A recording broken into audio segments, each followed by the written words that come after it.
السلام عليكم ورحمة الله وبركاته. آخر تحديث لأسعار الدولار والعملات العربية والأجنبية من السوق السوداء أمام الجنيه المصري اليوم الخميس 18/4/2024. وقبل ما أعرض ليكم الأسعار بتمنى من حضراتكم تدعمونا بالاشتراك في القناة وتفعيل زر الجرس ومشاركة الفيديو. سجل اليورو سعر الشراء 51 جنيه و78 قرش، سعر البيع 52 جنيه و69 قرش.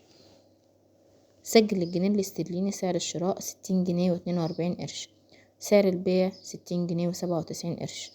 سجل الريال القطري سعر الشراء 12 جنيه و51 قرش، سعر البيع 13 جنيه و39 قرش.